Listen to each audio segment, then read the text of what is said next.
Hello friends, this question from the part test 2.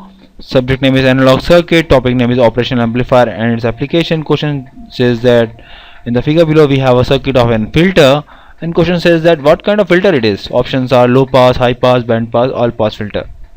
Okay, it's a 1 marks problem, so we need to identify the type of the filter. So friends, just look at the question carefully. Okay, and the filters questions are all about the working of a capacitor. Right, capacitors, I know that what is the capacitor. X is equal to 1 j 2 pi f c.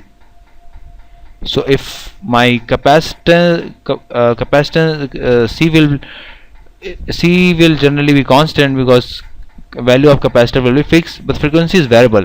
So when the frequency is lower, if f is tending to 0, my 1 by 0 will be infinity, so my xt will tends to infinity.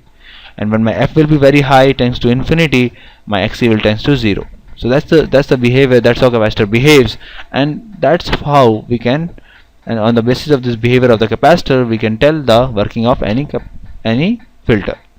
Okay, but as far as this question is concerned, this question is moreover straightforward. I can just redraw this circuit, and I just want to notice one point, or I want your attention on that only, which is this. You can just see that this V1 input is connected to the both the terminals, inverting and non-inverting terminal, right? So it is like when we have one V1 source connected to the non-inverting terminal, another V1 source connected to the inverting terminal, right? So friends, see here, we know that this capacitor will behave something because it has a function with the frequency. If you change the frequency, it will sometimes short circuit, sometimes open circuit, sometimes in between. So this capacitor will give some funny value. Because of that, you will have this in the A terminal, non-inverting terminal will have a certain condition. I can understand, but the bottom line is, the more important thing is that we already have one dedicated path from input to output. We have one dedicated path from a non-inverting terminal. In this non-inverting terminal path, we don't have any capacitor. If we don't have any capacitor in the non-inverting part, so we always get the output corresponding to the non-inverting terminal.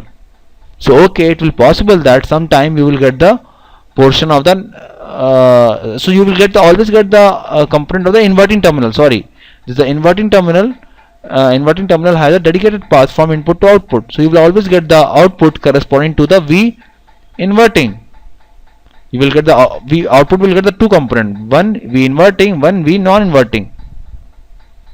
One output will get the corresponding to the input in the inverting terminal, one output will get the corresponding to the input to the non-inverting terminal. This non-inverting terminal output will vary with the frequency, because we have a capacitor. So when this capacitor will be very high, this will behave as a short circuit, your entire input will be 0. When this capacitance will be, when the frequency will be very low, this capacitor will behave as an open circuit, and the entire input will go. Okay, so this non-inverting component will vary with the frequency, but under any circumstances we always get the V inverting component. So my output will never 0, because we always have a one component of the output.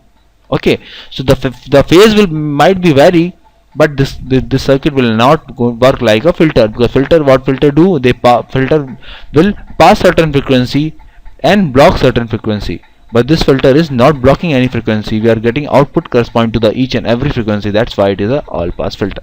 Okay, so that's how we can simply observe the circuit and tell that with the help of capacitor that what kind of filter it is.